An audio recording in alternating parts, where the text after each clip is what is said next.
نحمده ونصلي على رسوله الكريم أما بعد رب اشرح لي صدري ويسر لي أمري واحلل عقدة من لساني يفقهوا قولي۔ دینی رہنمائی کی مجلس نمبر 338 میں سبھی سامعین کی خدمت میں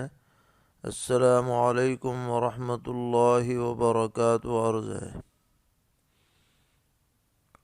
آج کی مجلس کا پہلا سوال یہ ہے کہ ہم نے کسی جگہ یہ بات پڑھی ہے کہ اگر بچے کا نام محمد رکھیں تو اس کا اکرام کیا کریں اور اس کو مجلس میں اچھی جگہ پر بٹھائیں اور اس کو برا بھلا نہ کہیں، تو کیا یہ روایت صحیح ہے؟ جواباً عرض ہے کہ یہ روایت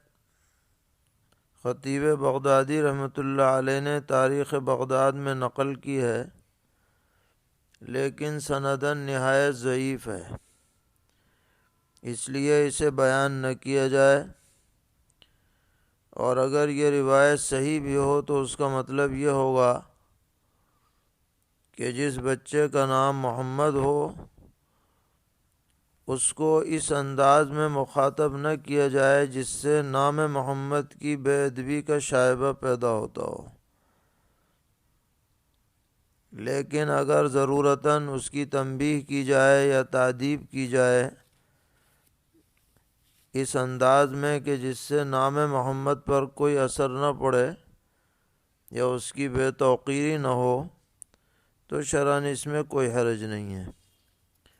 بچے کی تربیت سب سے زیادہ اہمیت رکھتی ہے۔ خود نبی اکرم علیہ الصلاۃ والسلام کی تعلیم ہے کہ لا ترفع عنہم عصاک ابدا، یعنی بچوں پر رعب قائم رہنا چاہیے، گھر والوں پر بھی، تاکہ وہ غلطی نہ کریں، اور غلطی پر ان کی روک ٹوک ہوتے رہنا چاہیے۔ سوال کر رہے ہیں کہ ایک صاحب کا کہنا یہ ہے کہ قبر پر جو کتبے لکھے رہتے ہیں ان کو پڑھنے سے حافظہ کمزور ہو جاتا ہے، کیا ایسی کوئی بات ہے؟ جواباً عرض ہے کہ علامہ ابن الجوزی رحمۃ اللہ علیہ نے یہ بات نقل کی ہے، اور ہماری بعض فقہی کتابوں میں بھی اس کو لکھا گیا ہے کہ قبر کے کتبات پڑھنے سے حافظے میں کمی آتی ہے، کمزوری آتی ہے، لیکن اس پر کوئی شرعی دلیل قرآن و حدیث سے موجود نہیں ہے۔ المقاصد الحسنہ میں لکھا ہے کہ لا یصح فی المرفوع فی ذلک شیء، کہ اس بارے میں کوئی مرفوع حدیث موجود نہیں ہے۔ ہو سکتا ہے بعض علماء کا تجربہ ہو جو انہوں نے لکھ دیا،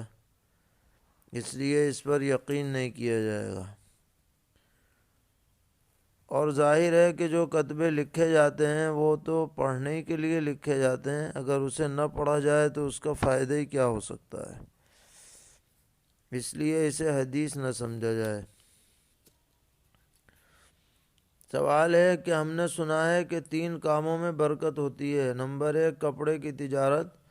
نمبر 2 عطر کی تجارت، اور نمبر 3 بکری پالنا، تو کیا یہ بات کسی حدیث سے ہے، اور ان کاموں میں برکت کا کیا مطلب ہے؟ جواباً عرض ہے کہ ان تینوں باتوں کا کسی ایک حدیث میں ذکر تو نظر سے نہیں گزرا، البتہ معجم طبرانی صغیر میں ایک روایت ہے جسے مجمع الزوائد میں نقل کیا گیا ہے کہ لو اذن اللہ فی التجارۃ لأہل الجنۃ لاتجروا فی البز والعطر، کہ اگر جنتی لوگوں کو تجارت کی اجازت اللہ تعالی مرحمت فرماتے تو کپڑے اور عطر کی تجارت کی اجازت ہوتی۔ اس سے کپڑے کی اور عطر کی تجارت کا گویا کہ اس کی فضیلت کا ثبوت ملتا ہے۔ اور ایک دوسری روایت ہے، وہ بھی معجم کبیر میں ہے طبرانی کے اندر، کہ نبی اکرم علیہ السلام نے فرمایا کہ اتخذوا الغنم فإن فیہا برکۃ، بکریاں پالا کرو اس لیے کہ ان میں برکت ہے۔ لہٰذا ان باتوں کو بیان کرنے میں کوئی حرج نہیں ہے، اور برکت کے اعتبار کا مطلب یہ ہے کہ اس سے حلال آمدنی نصیب ہوگی، کاروبار میں وسعت ہوگی،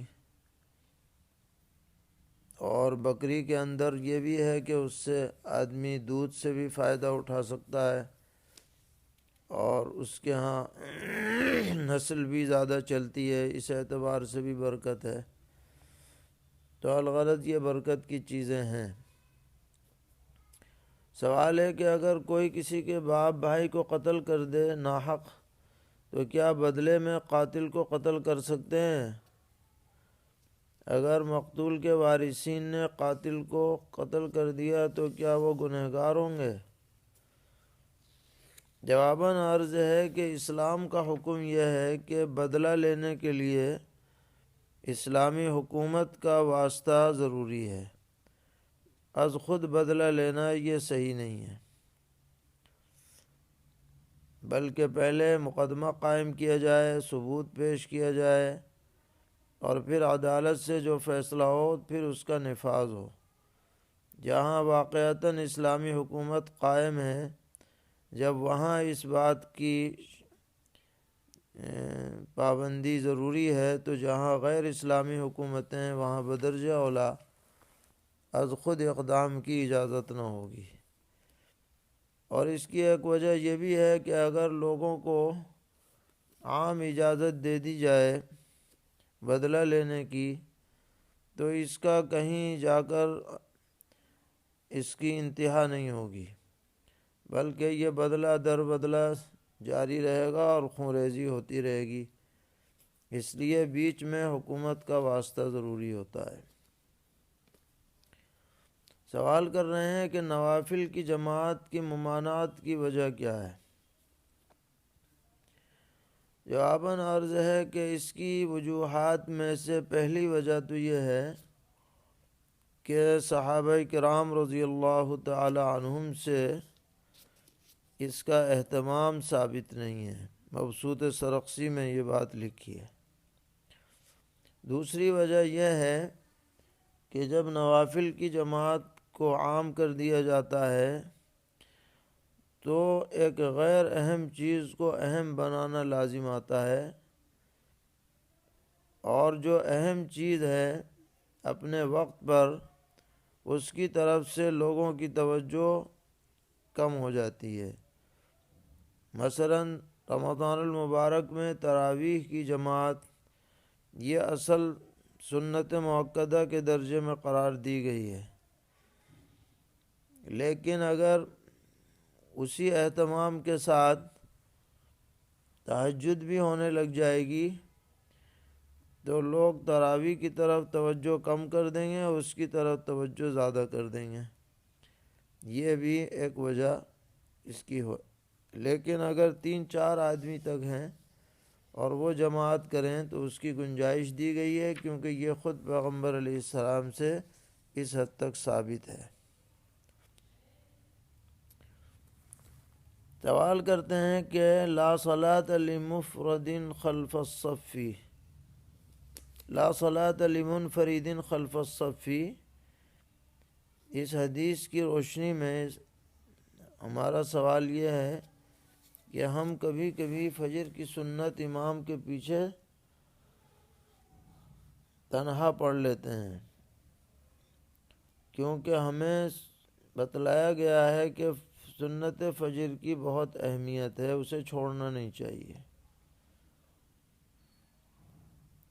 اور اگر یہ چھٹ جائے تو پھر اشراق کے وقت میں پڑھنی چاہیے۔ لیکن بعض حضرات بہت شدت سے یہ بات کہہ رہے ہیں کہ جب جماعت شروع ہو جائے تو فجر کی سنت نہیں پڑھنی چاہیے اور اسے ترک کر دینا چاہیے۔ تو آپ اس کی وضاحت فرمائیں۔ جواباً عرض ہے کہ فجر کے علاوہ دیگر نمازوں میں جو سنن قبلیہ ہیں یعنی پہلے کی سنتیں ہیں، اگر جماعت کھڑی ہو جائے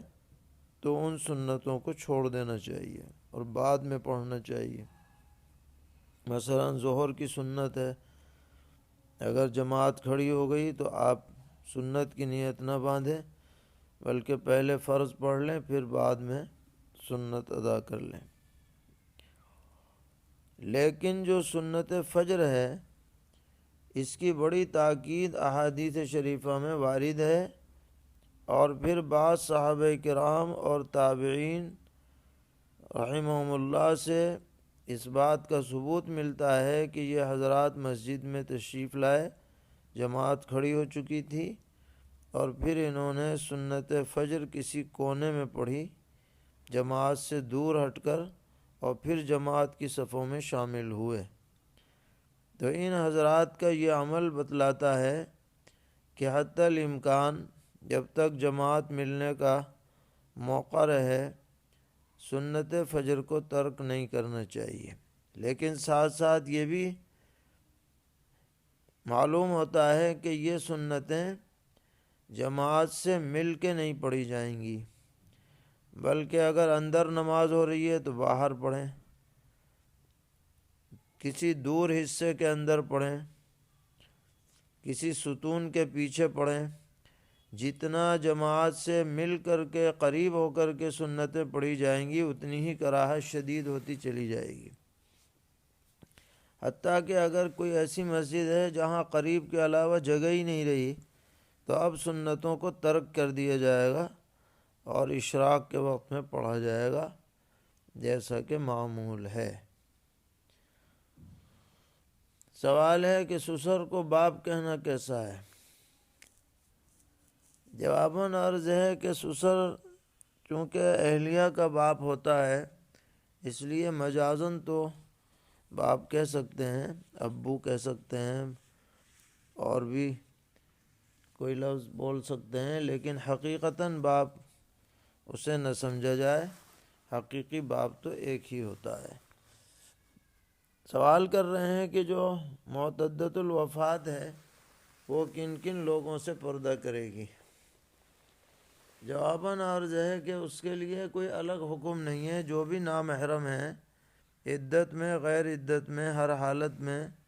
ان سے پردہ ہونا چاہیے، اور بہت زیادہ گھر میں آنے جانے والے اگر ہوں تو کم سے کم دیگر اعضاء چھپا کر کے رکھے جائیں، تنہائی نہ ہو، بے تکلفی نہ ہو، اس کا خیال رکھا جائے۔ سوال کرتے ہیں کہ ہمارے ہاں جب معتدہ کی عدت ختم ہوتی ہے تو خاندان والے اس کو آ کر جوڑا وغیرہ دیتے ہیں بہت اہتمام کے ساتھ، اور پھر گھر سے باہر بھی نکالا جاتا ہے، تو اس کی کیا حیثیت ہے؟ جواباً عرض ہے کہ اس موقع پر لین دین کو ضروری نہیں سمجھنا چاہیے، کوئی اپنی خوشی سے بلا طلب کے دے دے قبول کر لیا جائے تو حرج نہیں، لیکن اسے ضروری ہرگز نہ سمجھا جائے۔ اور اسی طرح گھر سے باہر نکلنا بھی عدت کے ختم ہونے کے لیے ضروری نہیں ہے، عدت وقت کے گزرنے کا نام ہے، گھر سے نکلنے کا نام عدت نہیں ہے۔ اللہ تعالی ہم سب کو دین پر استقامت عطا فرمائیں، ہر طرح کے شرور سے محفوظ رکھیں۔ وصلی اللہ تعالی علی خیر خلقہ محمد وعلی آلہ واصحابہ وذریاتہ اجمعین۔